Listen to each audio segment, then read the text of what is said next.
여호와로 인하여 기뻐하는 삶이라는 제목으로 함께 말씀 나누겠습니다. 어제 밤에 이제 주일 준비를 하다가 이제 이창래 권사님 소천 소식을 들었습니다. 전화 벨이 이제 그 아드님 장로님에게 이제 전화가 오자 딱 이름을 보고 제가 마음이 덜컥했는데 아니나 다를까 이제 하나님 나라 부름을 받으셨다는 이야기를 듣게 되었고요.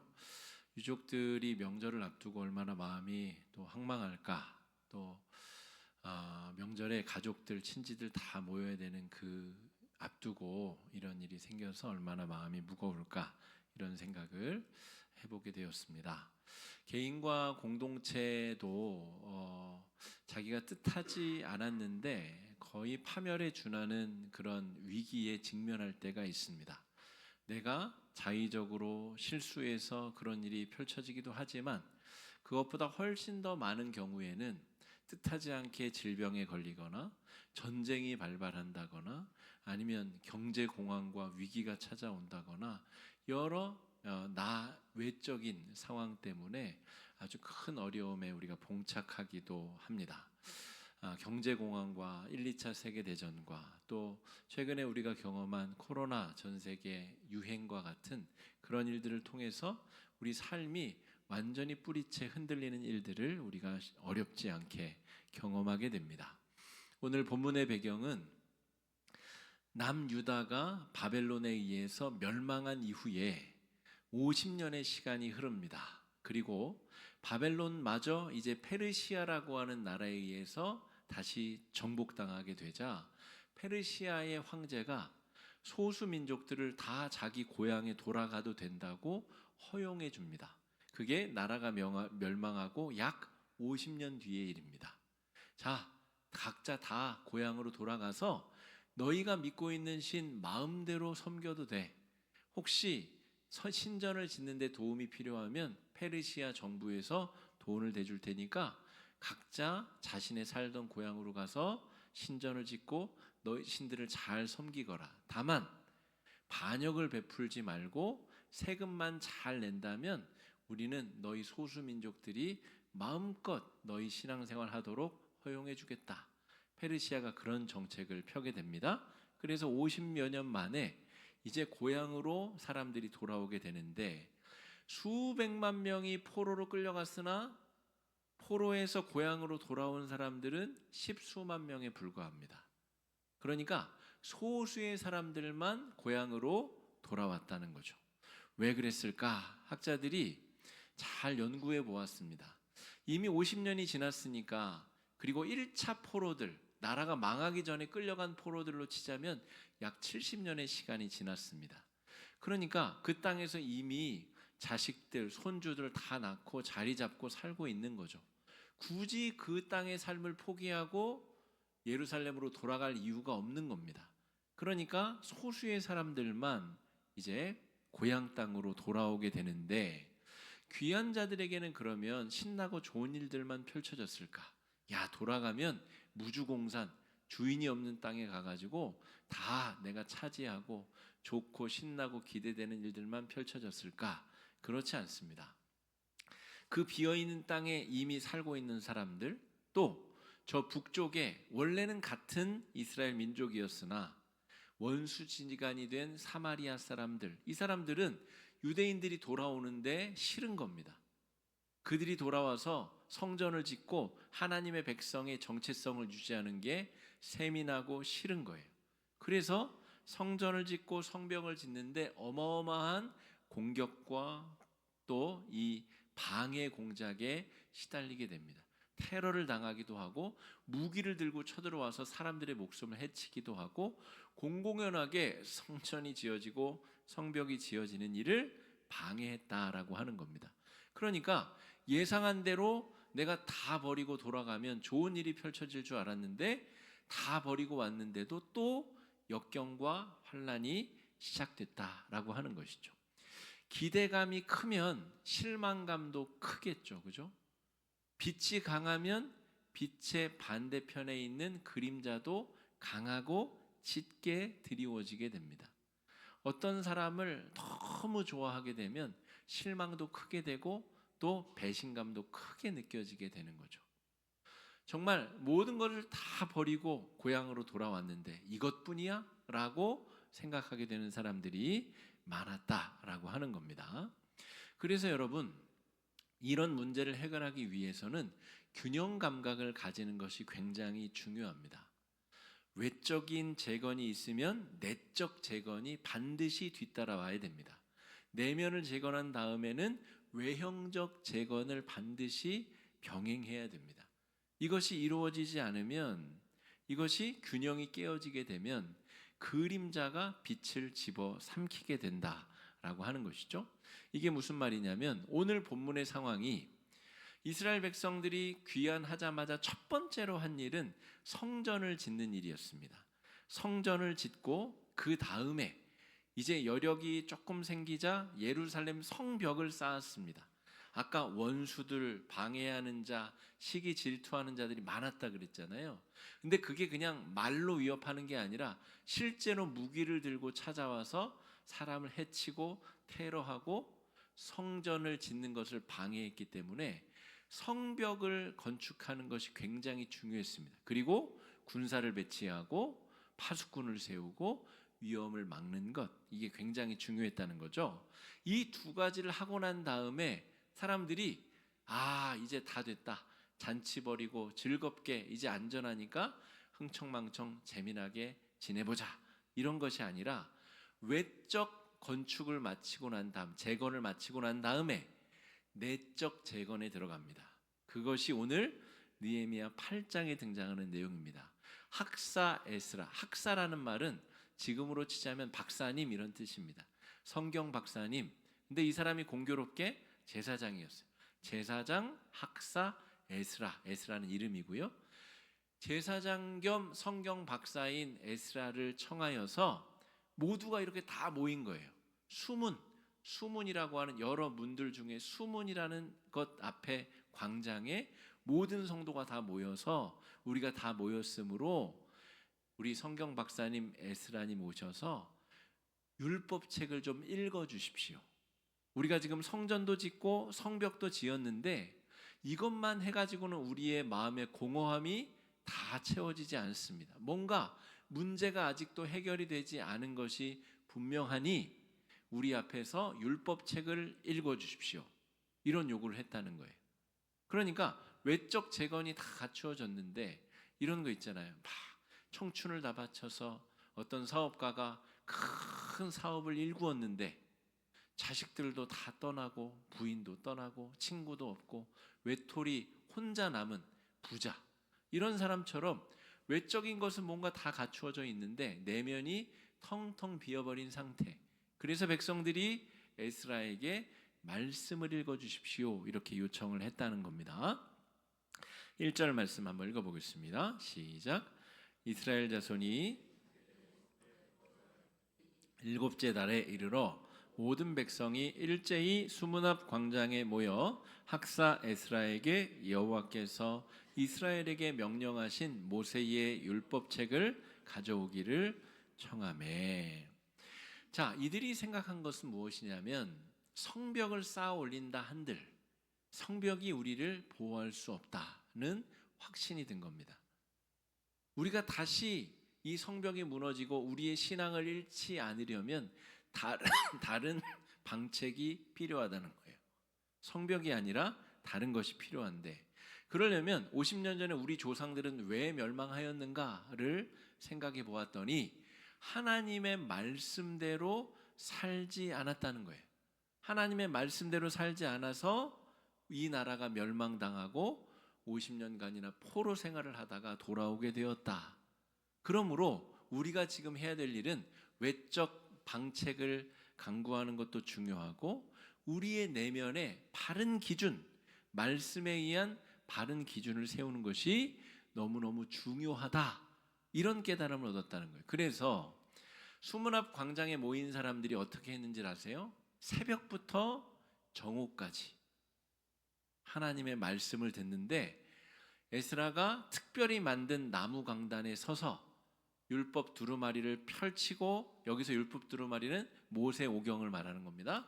모세오경 두루마리를 펼치고 읽기 시작하자 회중들이 다 자리에서 일어났다는 거예요. 언제부터 언제까지요? 새벽부터 정오까지. 정오 이후에는 너무 뜨거워서 서 있을 수도 없고, 또 집에 가서 자기 할 일들을 또 하고 다음날 또 모이고 또 모이고 계속 모인 겁니다.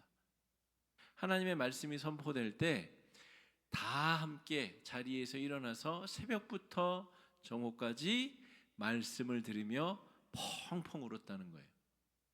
이제 깨달아진 겁니다. 왜 이 나라가 멸망했는가? 율법에 하지 말라고 한 일을 고스란히 자기 조상들이 다 한 거예요. 그리고 바벨론 생활을 하면서 그 물려받은 신앙과 상관없이 자신들도 이방 우상 문화에 콕 빠져서 그대로 죄 짓는 생활을 하였다라는 겁니다. 그래서 이 말씀이 선포될 때에 백성들이 펑펑 울면서 회개를 하였다라고 하는 겁니다. 여러분, 개신교는 하나님을 상징하는 상징물이 없는 종교입니다. 제가 오늘도 요 앞에 밑에 성당 앞을 몇 차례 지나가면서 성당을 들어가는 분들이 이 마리아상과 예수상에 정말 경건하게 절하는 모습을 많이 봤습니다. 근데 우리 기독교는 하나님을 상징하는 상징물이 없는 종교예요. 이 십자가가 상징물이라고 오해하시면 안 됩니다. 이 상징물은 있어도 되고 없어도 됩니다. 예수의 은혜를 연상시키는 연상물이지 이게 하나님을 의미하는 게 아니기 때문에 그렇습니다. 기독교는 하나님의 형상을 만들어서 숭배하는 종교가 아니라 살아계신 하나님과의 관계를 유지하는 종교입니다. 이건 굉장히 차이가 있습니다. 하나님을 상징하는 그 신상을 100번 절하고 1000번 절하고 불교에서처럼 108배를 하고 그건 아무 의미가 없어요. 하나님이 살아계시기 때문에 그 하나님과 우리가 어떤 관계에 있는가를 점검하고 그 관계를 잘 유지하는 것, 이게 신앙생활의 본질입니다. 여러분이 월세 계약을 한번 맺었다고 봅시다. 내가 장사를 하려고 건물주와 계약서를 썼어요. 내가 월세 100만 원씩을 매달 드리겠소. 그러면 2년간 이 공간을 쓸 수 있도록 나와 계약을 맺읍시다. 그 계약이 유지가 되려면 어떻게 해야 되죠? 월세를 잘 내고 그곳에서 내가 이윤을 창출해 내야죠. 그죠? 그게 내가 원하는 것 아닙니까? 그러니까 하나님과 나 사이에 언약, 계약이 맺어졌는데 그 계약이 깨어지지 않도록 잘 유지하는 것이 신앙생활의 본질이자 신앙생활의 내용이라는 거예요. 건물주를 찾아가서 막 인사하고 잘생겼다고 칭찬해주고, 건물주에게는 그게 필요한 게 아니라 계약한 내용이 이루어지는가가 중요한 겁니다. 계약이 파기되지 않으려면. 기독교의 본질은 성상 숭배에 있지 아니하고 하나님과 어떤 관계 안에 우리가 있는가, 그 관계를 잃지 않고 놓치지 않는 것이 기독교 신앙의 본질이라는 것이죠. 상징물을 숭배하는 종교가 아니라 언약을 지키는 일에 매진하는 사람들이 그리스도인들입니다. 그리고 언약을 기록해 놓은 책이 바로 성경입니다. 하나님은 어떤 분이시고 하나님이 왜 우리를 이렇게 사랑하시며 우리와 어떤 관계를 원하시는가를 적어놓은 책이 성경이라는 것이죠. 그래서 하나님의 말씀은, 이 계약서의 내용은 우리의 삶의 내용과 밀접하게 관련이 있습니다. 어떻게 살아가야 되는지 내용이 써 있다는 말이죠. 계약서를 보시면 언제 계약이 체결돼 있고 이 계약을 어떻게 준수해야 되고 계약 내용을 지키지 않으면 계약이 언제 어떻게 파괴가 되며 이런 내용이 써 있잖아요. 어떻게 책임을 질 것이며. 그러므로 성경의 내용은 하나님의 백성으로서 우리가 어떻게 살아야 되는지 구체적인 내용들이 담겨져 있고 써 있는 책이라는 거예요. 그러니까 수문학 광장에서 유다 백성들이 선포되는 말씀을 듣고 땅을 치면서 통곡하면서 울었던 겁니다. 하나님이 간음하지 말라 그랬는데 간음하고, 도둑질하지 말라는데 도둑질하고 우상 숭배하지 말았는데 바벨론에서 수많은 우상들을 섬겼고 이래서 망한 거구나, 이래서 망했구나, 이래서 왜 우리가 이방 민족에 짓밟히고 노예로 질질 끌려가게 됐는지를 그제서야 깨닫게 됐다는 겁니다. 외적인 재건을 마치고 내적인 재건까지 이루어내고 있는 과정이다, 이렇게 볼 수가 있겠습니다. 선포되는 말씀을 듣고 통곡하는 백성들, 그 이방인의 삶의 자리에서 돌이키는 과정, 하나님께서는 그것을 귀하게 보십니다. 우리가 죄 지은 대로 하나님께서 계약을 파기하셨다면 이 자리에 남아있을 사람 아무도 없습니다. 하나님께서는 우리가 더 좋아지려고 애쓰는 모습을 귀하게 보시고 계약을 지키기 위해서 애쓰고 수고하는 모습들을 하나님께서 가엾게 보시고 예쁘게 보시고 사랑스러운 눈으로 보신다는 것이죠. 우리가 그 계약 안에 있으려고 최선의 노력을 기울일 때 하나님께서는 더 큰 노력으로 우리에게 다가오시고 우리에게 한량없는 은혜를 주신다는 겁니다. 자, 하나님은 말씀을 기준으로 죄에서 돌이키는 자를 사랑하시고 귀하게 여기십니다. 그를 어려움과 위험 가운데서 지키시고 보호하십니다. 자격 없는 자에게 자격을 주셨기 때문에 그 자격을 유지할 수 있도록 하나님께서 은혜를 주신다는 거죠. 2025년 여러분, 우리는 무엇을 재건해야 될까요? 우리의 외적인 무너진 것들을, 어떤 분들은 건강을 찾기 위해서 운동에 외적 재건의 노력을 하시는 분도 계실 것이고, 학생들은 공부를 하시는 분도 있으실 것이고, 책을 많이 본다거나 여러 우리의 외적 방비를 새롭게 하시는 분들이 있을 텐데, 외적 재건을 마치신 이후에는 반드시 우리의 신앙의 자리를 점검하셔야 됩니다. 내가 하나님을 잘 믿고 있는가? 하나님 앞에 내가 계약 이행자로서 하나님 앞에 잘 신앙 생활로서 서 있는가를 점검해 봐야 된다는 것입니다. 외적 재건과 내적 재건이 함께 병행해서 잘 이루어져야 됩니다. 우리 교회는 다른 특별한 어떤 그 외적인 재건 활동을 하지 않습니다. 예를 들어서 막 총력 전도 주일, 부흥회 이런 걸 하지 않습니다. 일상적인 말씀 묵상과 말씀 안에서 은혜를 추구하고 말씀에서 삶의 원동력을 얻는데 우리 교회는 신앙의 방점을 찍고 있습니다. 우리 허그마을 엘틴도 그 나이와 신앙 수준에 맞는 이 말씀 묵상 운동이 전개되고 있습니다. 우리 작년 성도님들은 우리 새벽 말씀을 제가 문자로 보내드리고 있는데 그 새벽 말씀 가운데 오늘 하루 나에게 주시는 생명의 양식의 말씀을 붙잡고 기도 제목을 찾아서 그걸 가지고 씨름하며 하루의 영적 성장을 또 이루어가는 것, 이것이 우리 교회의 영적 성장의 방향성입니다. 여러분, 하루를 말씀으로 채워가는 것, 이것보다 더 좋은 것이 없습니다. 1년에 한두 번씩 몸에 좋은 막 보약을 먹는 게 중요한 게 아니라 아침, 점심, 저녁 매일매일 식사를 건강하게 맛있게 잘 먹는 것이 훨씬 더 중요한 것과 같은 이치입니다. 매일매일 말씀으로 세워지고 채워지는 교회 공동체, 신앙인을 마귀가 감히 틈탈 수 없습니다. 올 한 해가 그런 한 해가 되어야 되고, 말씀을 기준으로 나의 삶이 바르게 세워지고 있는가를 점검하고, 아까 말씀드렸듯이 이 성경 계약서는 우리가 어떻게 살아야 되는지에 대한 실제적인 기록들로 채워져 있기 때문에 그 기준에 맞는 합당한 삶으로 하나님 앞에 나아가고 쓰임받는 그런 은혜의 한 해가 되시기를, 또 여호와로 인하여 기뻐하는 것이 나의 힘이다라고 하는 이 에스라의 고백처럼 우리를 둘러싼 여러 상황들이 내 마음대로 되지 않고 혼란과 충돌과 갈등 가운데 있을지라도 여러분, 낭망하고 좌절하기보다는 하나님 안에서 소망과 희망을 가지고 여호와를 기뻐하는 것이 나의 힘임을 기억하고 내 안에 끊임없이 새 힘을 공급해 주시는 예수 그리스도 성령의 은혜와 더불어서 승리하시는 2025년 한 해가 되시기를 주의 이름으로 축복합니다. 이 시간에 말씀 의지해서 함께 기도하시겠습니다. 기도하실 때에 하나님, 우리의 연약함을 긍휼히 여겨 주시옵소서. 2025년 한 해 수문 앞 광장에 모인 이스라엘 백성들처럼 정말 서서 떨며 눈물 흘리며 하나님의 말씀을 받잡는 이스라엘 백성들처럼 우리도 말씀 중심으로 세워지는 하나님의 거룩한 백성들 되게 해달라고 이 시간에 함께 기도하며 나아가겠습니다. 기도하겠습니다.